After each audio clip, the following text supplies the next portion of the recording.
Doug, you watching NFL yesterday? I did. What do you think about that Detroit game? I was surprised, Yeah?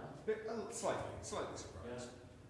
Washington is just, that Jake Daniels is something else. Just something else. And after the second turnover, I was like, this is getting in Goff's head. And I think he started to really internalize it, put the pressure on himself to overcome it, and then it just made the problem worse. Yeah. So, yeah. Goff didn't turn out, Daniels did, and that's the game. Yep. Yep. Well, and Detroit has, they've been commenting that they're kind of on borrowed time anyway, in terms of their injuries. Yeah, oh yeah, for sure. They're I mean, just they were decimated as a defense. Yeah. So, that benefits it. But at the same time, you know, you can't take away from what Washington has done. And I found it interesting. I've kind of followed Cliff Kingsbury. Oh yeah. You know him? Yeah. He used to be Arizona coach. But Yeah, he was a really young coach at Tech whenever they hired him. yeah. And He was young in Arizona. He's still young. Yep, and then he was at Arizona, and they're saying that this next group of hires, he's probably going to get another head coaching gig. Yeah, probably. Yeah, I'm actually surprised that he hasn't gotten any. Yeah, Nobody's reached out to him yet. Yes. He's done a great job in Washington. yeah. But you know what's really bizarre? I don't know, over the years as I hear about guys in head coaching jobs, especially like him, but you know, it's also the fact that I'm not competitive and I kind of like to be in the background. And I'm like, man, you're a part of a good coaching staff. You don't have to do all the CEO stuff. Your team's running on all cylinders. Right. Man, why not just stay where it's good? Right. But I also don't have those, aspirations. Well, obviously for Detroit, they're going to lose both their defensive and offensive coordinators. They're both going to go somewhere else, almost certainly. Yeah. And yeah, I mean, I get it. So I guess it really kind of depends on where your strengths truly lie. Yeah. Because there are some offensive coordinators where that is their strength. They should just be Yes. doing that. They should Yeah, not. that's be a all I was coach. saying. Same thing on the defensive side. Yeah. And sometimes, pride can get in the way and lead you to a place that isn't a good fit. Yeah. And I kind of think that happened with Kingsbury as well. I think it kind of he wasn't in a good situation there, but he did well. I mean, it wasn't like he didn't like flounder. But, First two seasons, they won 12, 13 games. yeah, I mean, he did well. Yeah. Who was the quarterback that he had? Kyler Murray. Yeah, that's it. Kind of. Yeah. Yeah, they did well, and he really did fairly well at Tech. He was super young, number one. So he's one that I could see going back to be a head coach. Oh yeah. But Yes. time will tell. Like Ben Johnson, Eric Glenn, who knows whether they'll make good head coaches or not. Maybe they will. Maybe they'll be fantastic. Yeah. Well, it takes a very unique person, I think, to be the CEO. Yeah. That's really what you are. I mean, whether you're an offensive or defensive guy, and especially if you call your plays. Well, think about it. I mean, how many of the head coaches in the NFL would you consider to be like top tier? Like these are the best of the best, and they know how to lead. They're leaders of men. How many would you actually put in that category? That are successful. Well, not even so much successful, because you can be a great leader and just have situations conspire against you. So, Well, true. you can be a great leader and yet not have win successes. Yeah. Well, Dan Campbell is a perfect example of that. His first season there, he's a great coach, and they did not do well that first season. Is that his fault? No. So it's not just about wins. Well, but I think my point is that if you're just getting into a situation, you're sizing up, you're being sized up, you're getting your guys, you're getting all of these components together. And I think by the second or third year, my armchair quarterback over the last 20 years, if you're good at what you do, by the second or third year, that's going to show. You're going to In see terms of results. the guys that I you agree. drafted, et cetera, et cetera. I do agree. And then other guys. I don't know, I think there are some situations where the guy gets in there and then you surfing on the guy that left, That's his right. talent, his That's coaching right. staff, That happens a whatever. lot too. And then whenever he actually does his thing, Right. it's like, they're like a 5-8 team. That's what I like about the Tampa Bay Buccaneers, because you have Todd Bowles that basically came in and he's right Bruce Arians and of course Tom Brady and all that stuff. And he did okay his first season, but this season, I mean, obviously, they did well enough to go to the playoffs and Yeah. of course lost to Washington. Yeah. But so he's one of those that he's starting to find his own groove Yeah. and do well. Yeah. But I think about people like Tom, Jim, John Harbaugh, well, Jim too. Yeah. Both of them. They are leaders of men. Yeah. They do a really good job of leading men. I think Dan Campbell is going to be that as well. He's demonstrated it thus far. Yeah.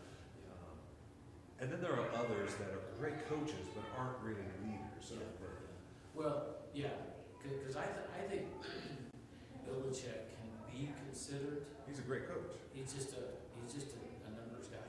Yeah, but that's it. Yeah, exactly. Yeah. As far as a leader of men. I was actually. Did you watch the? What was that thing called? It was about the Patriots, and essentially about Tom Brady. Was it a documentary? Or? Yeah. I remember the being some documentary. Yeah. I didn't watch it. And apparently didn't have a good light on Belichick. I mean, he got upset.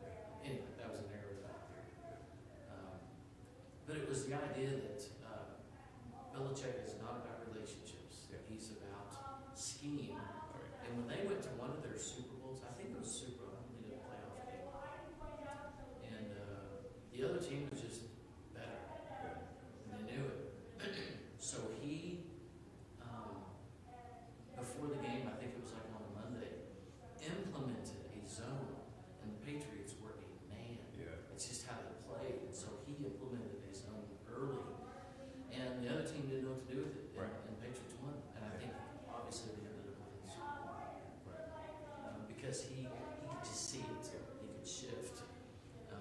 But that I've been hearing lately, nobody liked Yeah. playing for him. Right. They liked the environment because it was structured and it was business. And they like winning. And they like winning. But in terms of Was it, relationships. one of the wide receivers said that every film session, when the whole team would get together, the offense, it was kind of a I got one of those two. I mean, cover. You mean phone? Oh, yeah. Hey, I'm good. Yeah. He would the film session and the offensive meeting together was just nothing but berating. You could have had a great game. Tom Brady had a great game the game before, and all he finds is one or two things Yeah. the mistakes you made, and that whole session is about drilling down on that. Now, for Tom Brady, I think it worked because you got those people that you tell me what I did, and I'll prove you wrong, and Right. I'll be correct. Yeah, he was one of those. Other people, it's You can tear it down. you can turn it down. And that's one reason it's funny that I didn't play football. I mean, there's obviously other reasons, size and athleticism and all that kind of stuff. But when I would go practice soccer, and it was this massive field, and they had 6 or 7 football practices and a lot of soccer practices, and I would watch them practice football, Yeah. and it was just yelling. Yeah. And I don't do what they yell. I don't like you. Not my style. No, not my thing. Okay. So, how are you doing? Get yourself. Doing good? Doing all right? I don't know if you guys were going to the thing this weekend or not. Noella did. Oh, did she? Yeah. Oh, did Yeah. There was some debate about who was going to go, and that ended up being. she?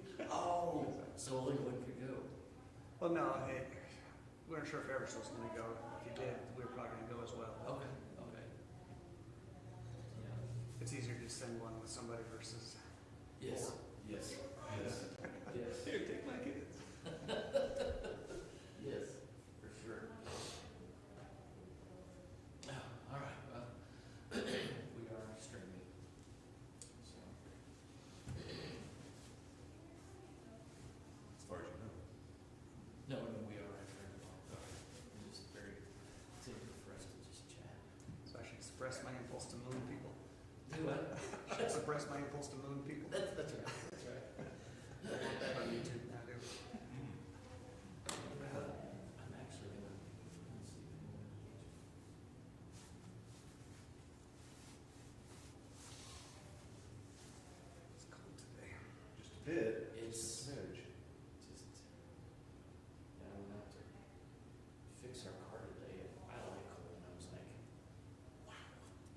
cold, it's cold. Yeah. I always wonder what's the difference between like 22 degrees and like 30 degrees. But you grew up with this stuff, so. Yeah, usually at least once in winter it'll drop below 0. Austin was pretty jacked last time. It was gonna be cold today.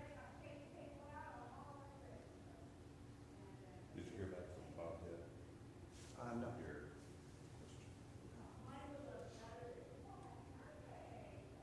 Let's see if he's here today. question? Yes. Oh, okay. If he's not, then Yeah, he's here. he is here? He's Oh, here. okay.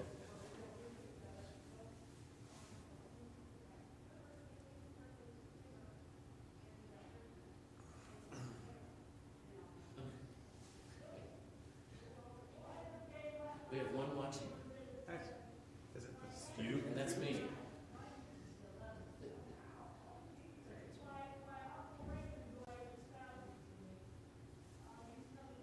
hold your phone up to the camera and get an infinite loop going. There you go.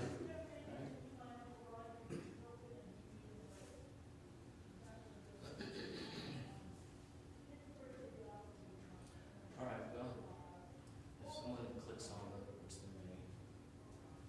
We'll get into it.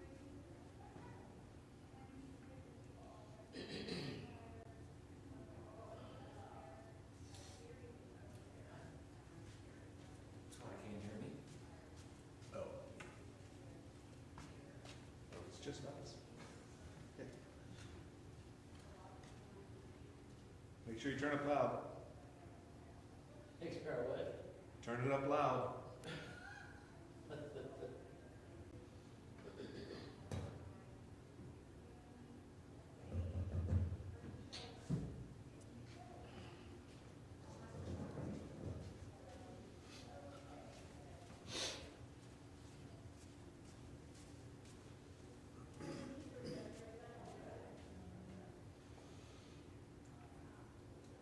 All right, so last week we are looking at these Jesus narratives. And last week we were walking through the idea that you have these prophecies, specifically in chapters 1 and 2 in Matthew.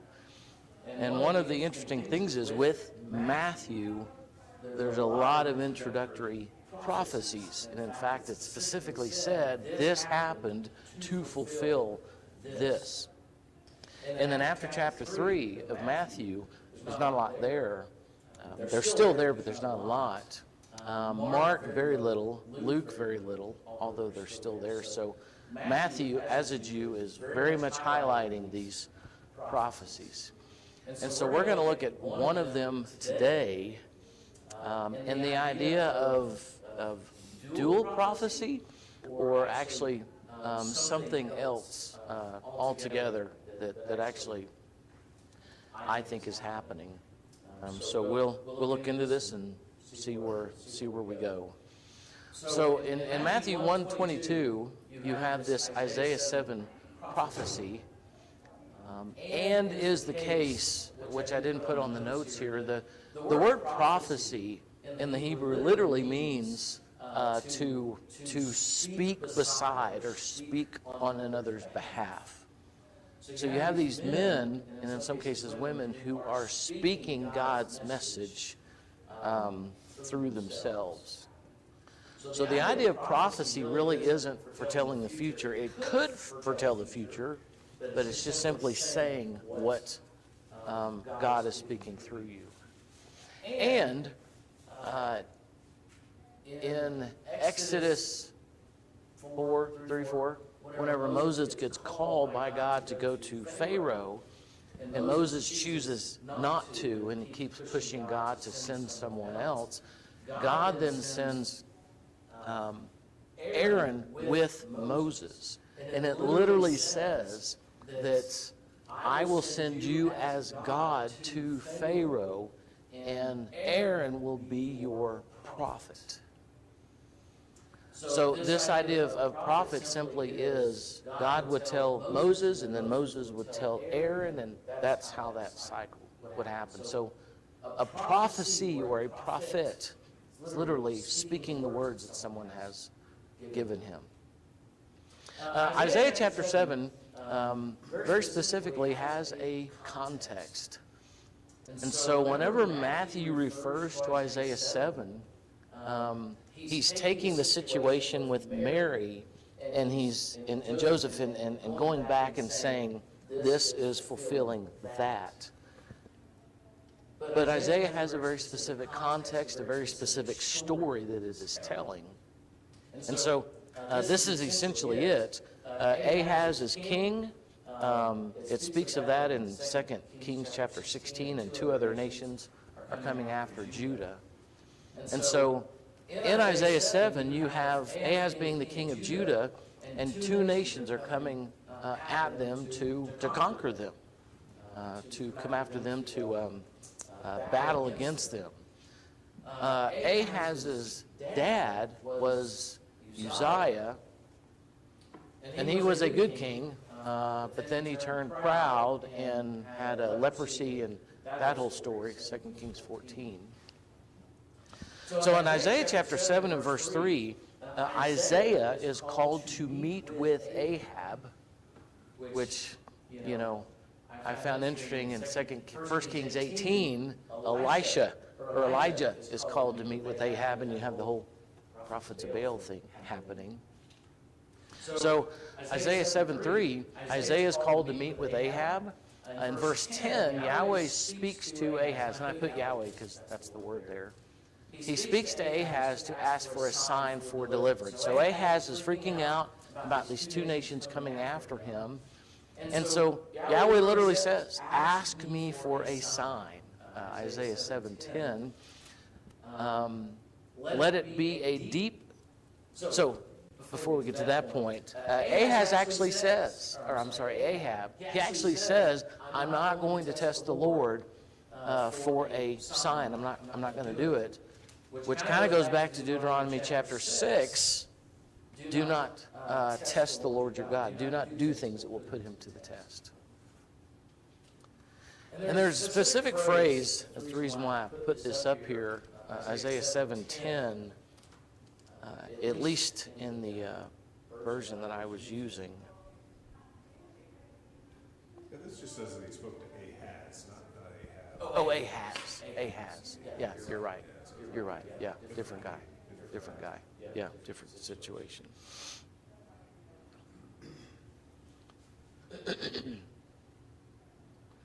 So there's a very interesting specific phrase that is used. Again, Yahweh spoke to Ahaz saying, ask for a sign of Yahweh your God, and let it be deep as Sheol. Let me back up here a little bit. I'm in a different translation.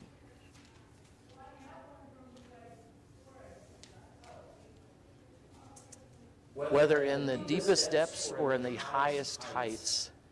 And the idea there being, let it be profound. Let it be something that can be counted on. The NRSV says as deep as Sheol, which I think can be very misleading. And so verse 12, Ahaz says, I will not ask, I will not put Yahweh to the test.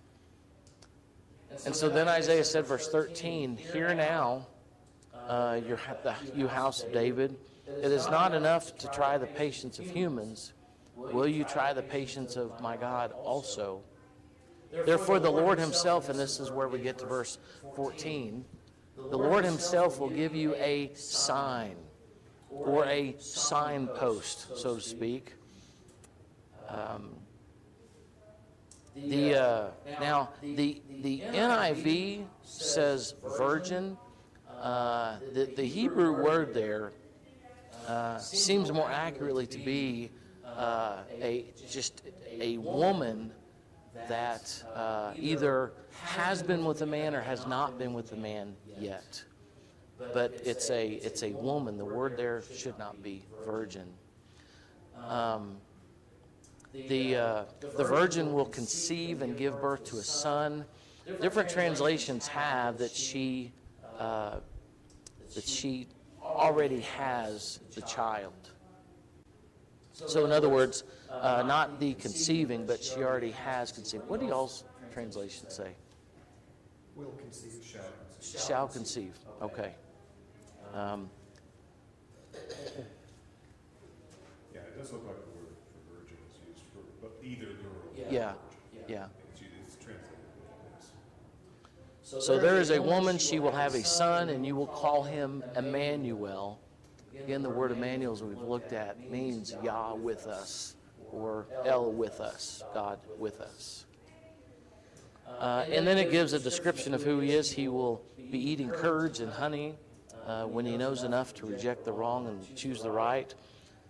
For before the boy knows enough to reject the wrong and choose the right, the land of the two kings that you dread will be laid to waste. Yahweh will bring on you and on your people and on the house of your father a time unlike any since Ephraim broke away from Judah. He will bring the king of Assyria. And then it continues on there with more things. And so with Isaiah chapter 7, Ahaz is freaking out about these two nations coming at him.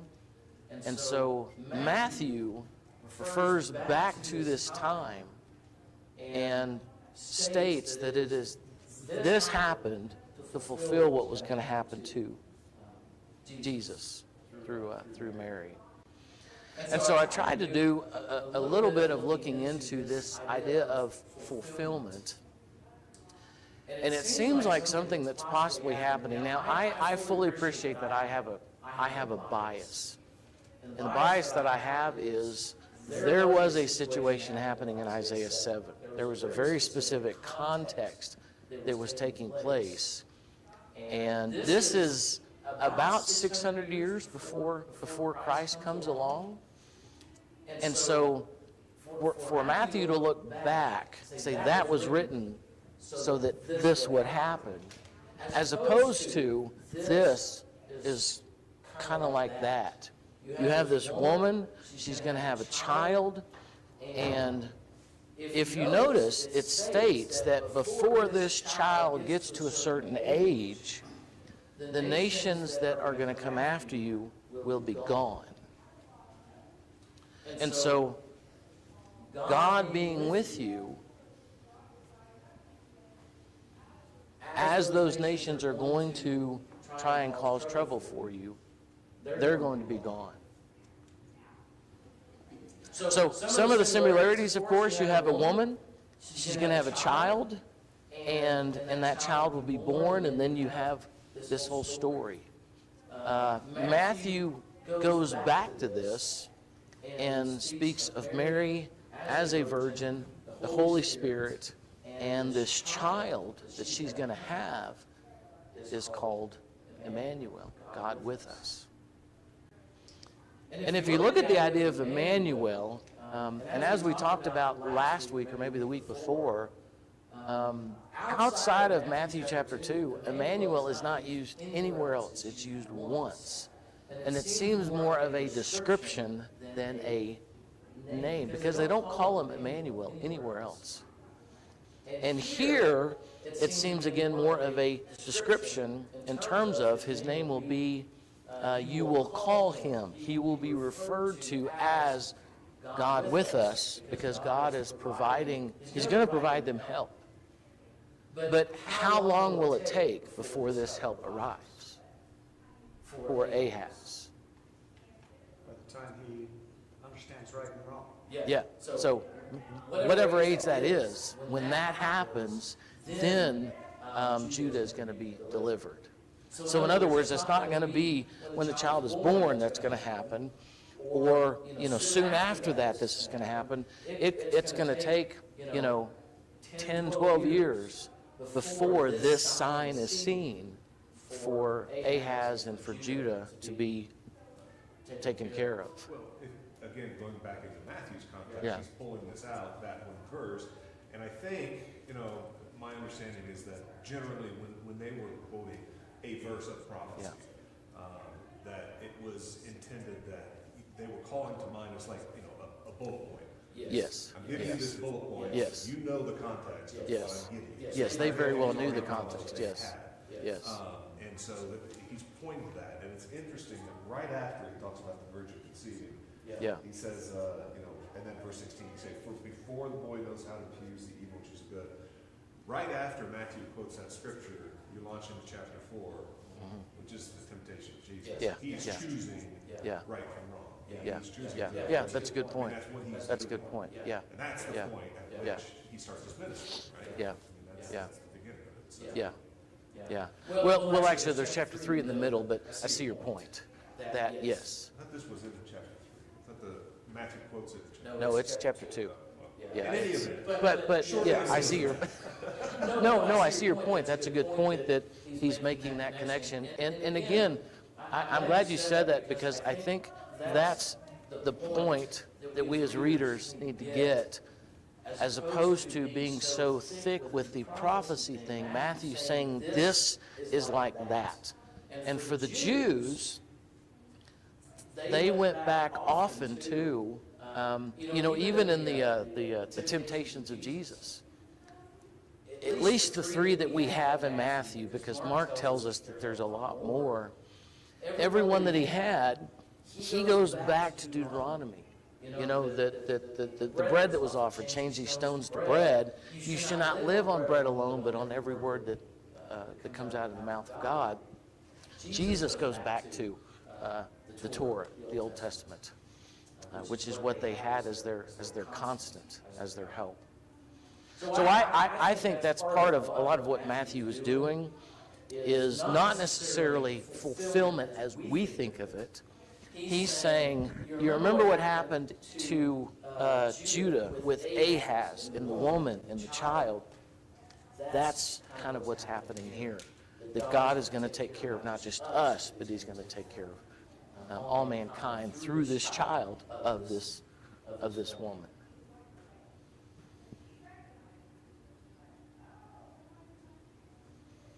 So, yeah, it's the idea that this is like that.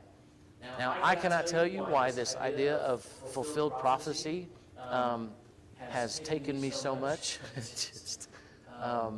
It's because, again, what happens in Isaiah 7 is 600 years before the birth of Christ in this whole story. And we'll look at a couple of others here.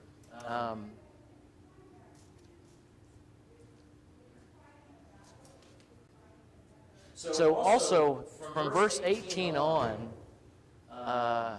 the phrase "on that day" or "in that day" is used 4 different times. And I may really overstate the whole Hebrew numerology thing, but numbers weren't just important to them. That's in many ways how they communicated.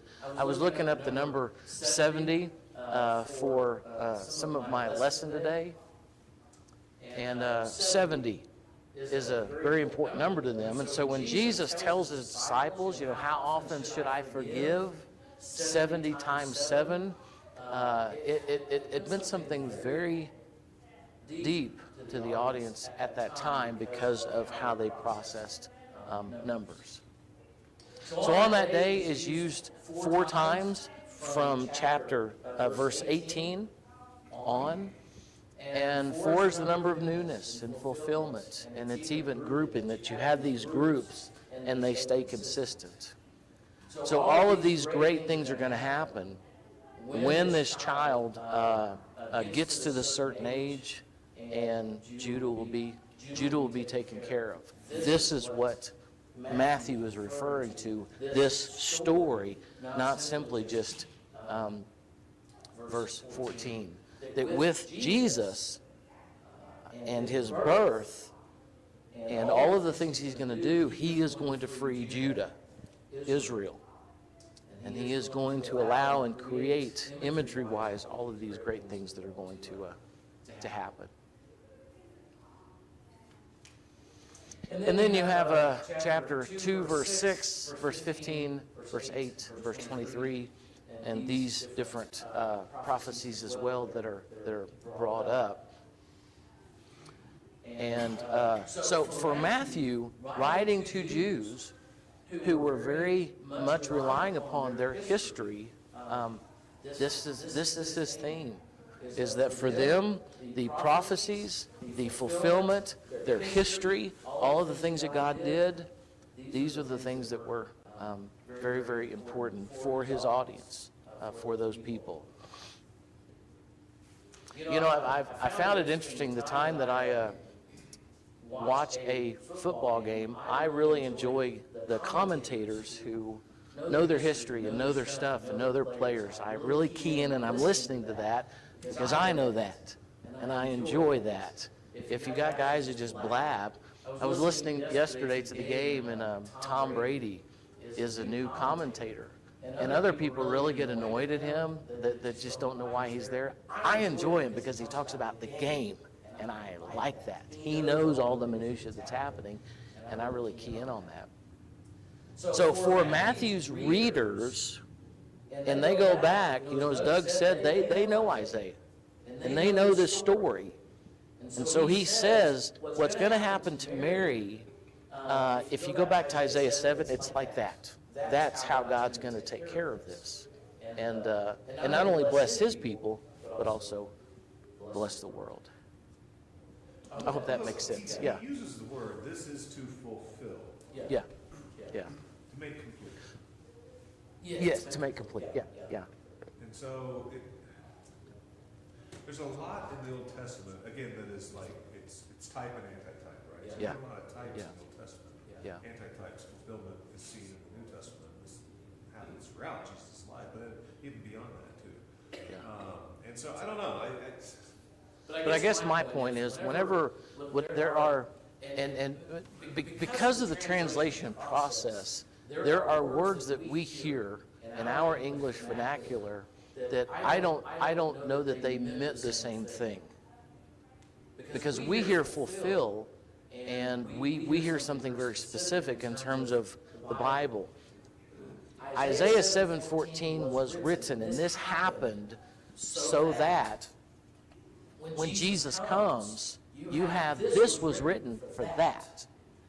And I guess that's what I'm saying is I have a hard time with that. 600 years later, the people can, from here, can go, oh, so we're going to be saved. I mean, that's, how many generations is that? But for Matthew to say, you guys remember when this happened in Isaiah 7? I mean, they didn't say Isaiah 7 because it wasn't chapter 7. You guys remember when that happened? Like, yeah, okay. That's what's happening here. Emmanuel, God's with us, and God's gonna save and take care through this child. And maybe it's just something for me. Maybe And I see that in terms of things like John the Baptist, for example, where John the Baptist is referred to as Elijah. Right. But that's in a different context. That's not fulfilling a prophetic sign. And he calls it a sign in a sense. And so this is something that is going to happen that will be a sign to you that a new time has arrived. And so I see at least this particular one, Isaiah, to be something that's singular to Jesus and not something that was occurring in Ahaz's day. That's just how I see it. Yeah. Well, it seems to me like the general message in the time of Ahaz was, look, this is a short tribulation. You know, God is going to get you through this.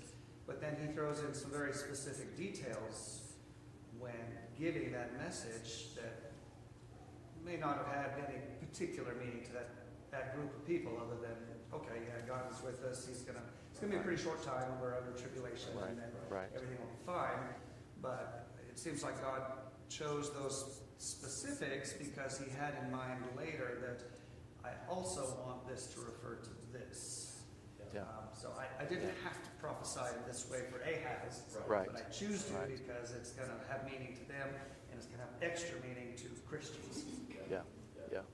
Yeah, I can see that. Isn't that so inspiring to realize, you know, God has it? This kind of umbrella thing happening. And to realize, even for us, things can happen to us that we just don't understand.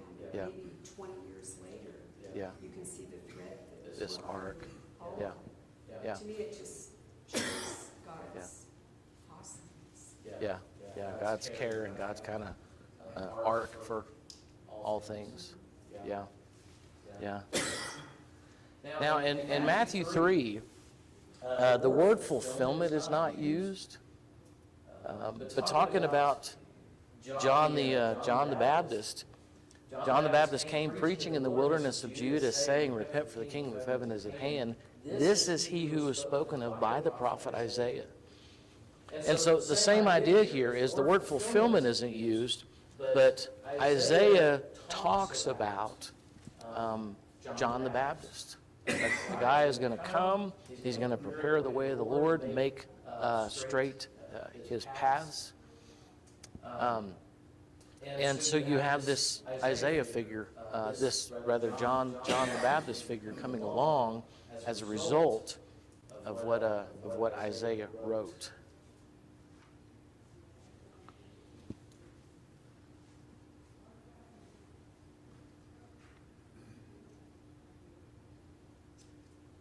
Okay. Any more thoughts on any of that? Yeah. It is interesting, because you bring up another really good one, which is, Yeah. That whole thing about equating John with what Isaiah Yeah. had spoken of, and from Isaiah 40, the context of that is comfort for my people. Yeah. Says God, speak tenderly to Jerusalem, cry to her, her warfare is ended, her iniquity is pardoned, and she has received from the Lord's hand double for all her sins. Basically, the time of punishment is ended. The time of reconciliation is now at hand. Yeah. Which is, John is the predecessor of all that. So it is interesting, again, that Matthew is pulling back into that, saying, that's where we are in history. What Isaiah spoke of has now occurred. Yeah.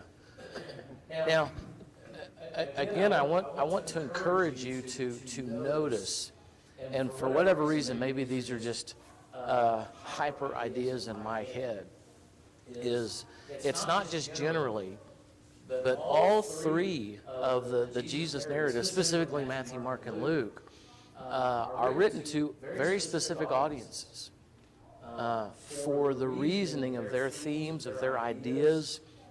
Luke and Matthew were not talking to the same people because they have very different ideas. Matthew is very particularly Jewish, and so much of what he offers, he begins chapter 1 and 2 with the descendancy of Jesus, all of the people that came before him, and why that list is important. And then he hits Joseph and the birth of Jesus, and these specific Old Testament stories, ideas, notations that are there. And there's a lot of other things that we could almost literally spend about 6 months on that I know isn't really very interesting to other people. But they're there, and they're very, very specific in terms of what is happening.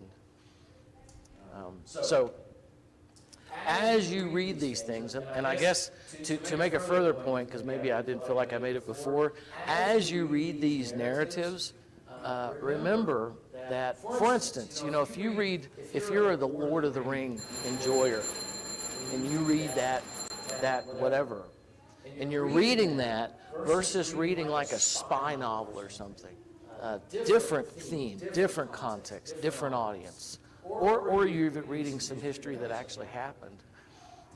You go into that knowing that this is not this.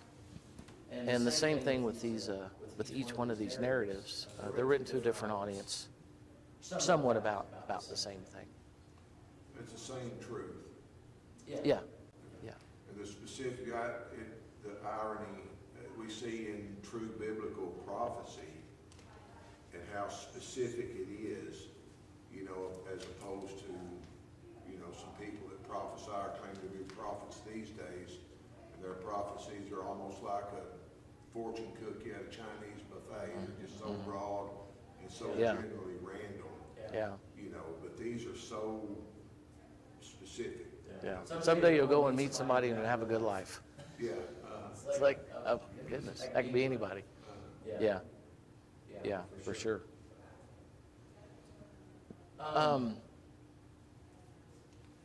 Okay, last couple of minutes here, going on to Luke and what he highlights, because Matthew and Luke are, it's also interesting that Matthew and Luke together make, I think it's a third of the New Testament. Is that right? Maybe a little less than that. So there's a lot of content in both of these books. Multiple Jesus narratives are done before this. Until I did this set of lessons, it never occurred to me how many times I've read this, that there were apparently a number of what we would call gospels or Jesus narratives out there. It's what Luke said. A lot of people have done what I am about to do or in the middle of doing now. And so it's very possible that Luke used some of those prior narratives as well. So he gathered all this evidence together. And some of the information that I've gotten is before Matthew, Mark, and Luke specifically, just because they were written earlier than John, there were a lot of gospels out there that people had done. And so Luke gathered all this information and presented it how he did to his specific audience. And so he carefully organized the term that's only used here. And not just here in Luke, but here in the whole New Testament. That term is only used here. And so he has this account or this narrative. That word is also only used in Luke. Yeah. You know, and it's easy for rumors to start. Yeah. And so sometimes you wonder how many false ideas about Jesus were floating around. And so I really appreciate that Luke did carefully investigate. Yeah. And there were probably some stories that he rejected because he could not find evidence that Yeah. were true. Yeah. And thus it comes down to us as a more truthful story. Yeah. Great point. Great point. And it's interesting. I think part of his research was when he was accompanying Paul. I think was it the second missionary journey? One of his journeys. Yeah. He was with Paul, and so he was getting firsthand knowledge of these stories, and then he probably sent out to confirm, validate, verify, whatever. But he was there with Paul and collecting a lot of this stuff as well. So that was part of his research. Yeah, for sure. And I just simply found it interesting that I guess in my head I've always assumed or had a bias that there were, at the time there's 4 Gospels. And I never read Luke this way until, many have undertaken to draw up an account of it. A lot of people have done this. There were a lot of these things out there. And if the times are even within a decade of being right, all of the stories, the accounts, the things that were done, between 40 and 60 years after the resurrection of Christ. And Lynn, to your point, that's a lot of ability to get things wrong. One of the guys that I listened to that I found this very interesting, that there is this idea out there that oral cultures by nature get details right better because they're oral. But there have been a lot of studies done regarding oral cultures and if they're any different than us. For instance, if you're talking to a friend about something that happened 6 months, a year, 2 years ago, and you're talking about it together, and you're kind of like, I don't remember that. I remember it differently. And that, of course, oral cultures weren't like that, but they were. That they were human just like we are today. So Luke, no doubt, then had to be very careful to both the narrative he wanted to give and then to make that account accurate for the people that he's writing to. Do you have any idea how long it took him to, because from what you just explained, that took a great deal of study, it took a great deal of research. I'd say it took a great deal of interviewing, firsthand accounts, people that actually walked with Jesus, talking to Paul. I just wonder how long it took to put all that together. For me, the stuff that I've learned, there's two answers to that. One is we can never know, and two, the second answer is probably a long time for him to do that, because as you described it. So, yeah, from that standpoint, it took some doing. It took some doing.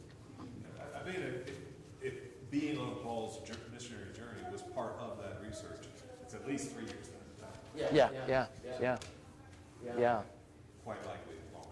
And imagine, popping up, and let's say that this is, in the 80s, and he's writing this as a 50-year-old man, then Luke doesn't know Jesus.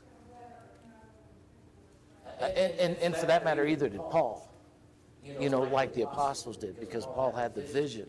So Luke has no personal interaction with Jesus. So all of his information, either from Paul, from some of the disciples still living, the disciples of the disciples, the other gospel accounts that he gathered together, et cetera, so his information is not firsthand for him personally.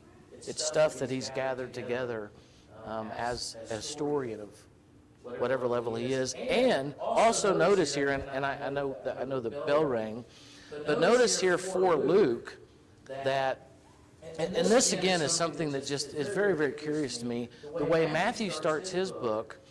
Luke begins explaining what he's doing. Matthew doesn't do that. He literally goes straight to, this is the account of life of Jesus, descendants, birth, Joseph, Elizabeth, etc. Luke, this is what I'm doing, John. Just hits John. Right out of the chute, he hits John. Doesn't touch Jesus for, halfway through this introduction that we have. Anyway, I find that interesting. All righty. Well, next week we'll continue with this and see where we get. Thanks for your comments. That was cool. I enjoyed that.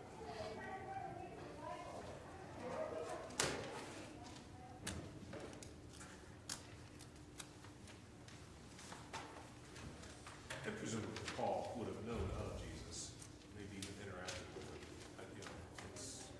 It seems to be that his conversion on the road to Damascus is not too terribly far removed from Jesus' ascension. So.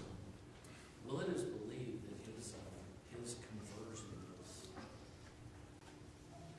36-ish, maybe closer to 40. Maybe 5-10 years. Yeah. And then, of course, He likely interacted with Jesus. He was a Pharisee. It's He called himself the Pharisee of Pharisees. So. It's possible. It's possible. It's possible. Yeah. Which, some of one of the guys that I kind of randomly found and was listening to, of all the guys that are trying to put dates on this stuff, which is what I want to do, he's like, look, guys, at the end of the day, we don't know. I mean, we can guess and speculate, but we don't know. So. Not going. No, That's okay. Yeah. So I tell you, man, this literacy thing for me, I don't know why, but it's really consumed me. I keep forgetting in Acts 4, Peter and John are doing their thing. Heal the lame man, they give that lesson, and go through all this stuff. And when it says that the Jewish leaders noticed their boldness and that they were uneducated men who come from essentially the sticks. The word uneducated there means they didn't know their letters. So, and at that time, well, I say at that time, probably before that time and before, the literacy level of both Rome, Palestine, all that area, was about 10% of the people could read. And again, if you can't read, you definitely can't compose. I mean, there are people now that can read that can't compose. Composing's hard. There's a reason why Peter and John were on a boat when Jesus told them to follow. very much so. Because, it's basically up until the age of 12-ish, you had a chance to kind of study under a rabbi, or you just had that opportunity before you. But at 12, if there was no rabbi that would take you, then you had to go do a trade. And see, I'm even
one guy made a very specific difference between illiterate and non-literate. Illiterate means you have mental problems.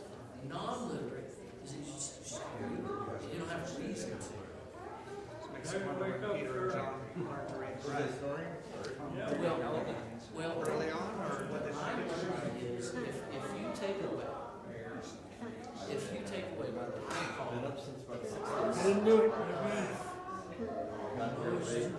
Christians as released from the Bible, because of the inspiration of Jesus. If you take that to the side and you just take these people as a the literacy rate was 10%. There wasn't a reason they were here. So, and again, if the better reason writing was determined either by just signing a name, not actually over there. So if they couldn't do that, then that's the culture we live in. Jesus probably doesn't do that. So if that's the case, and again, you have to put a lot of our presuppositions to the side. If that's the case, then who are these books? And I think as you guys know, because the idea has come up, I just learned wasn't knowledge, and if it because of the knowledge, you had to pay someone, and these people do not even if you want to describe to someone. Have you ever tried to write a book? Just putting it out loud. It's very hard. Because if you can't do it like typing, I mean, beginning, the end, beginning, it's really hard. So it's very possible. Take back and edit Yeah, once it's out of your mouth? especially now. So it's very possible that you have these Christian communities 50, 60 years later who are combining all these sorts of and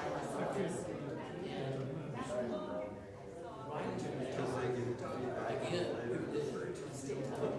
These scribes became Christians and volunteered their yes, time. yes. And then they would then compile this stuff, and then you would put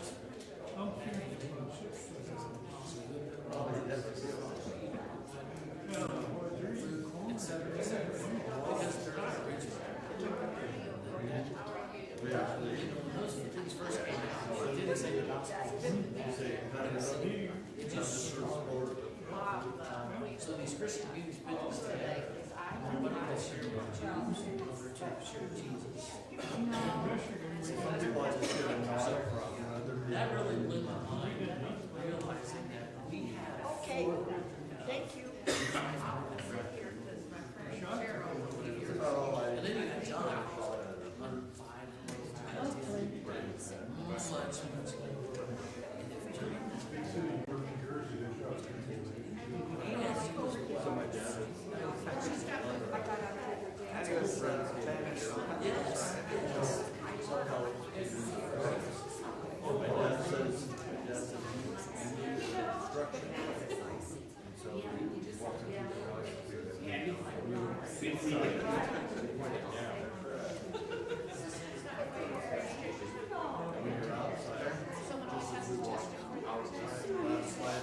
Outside.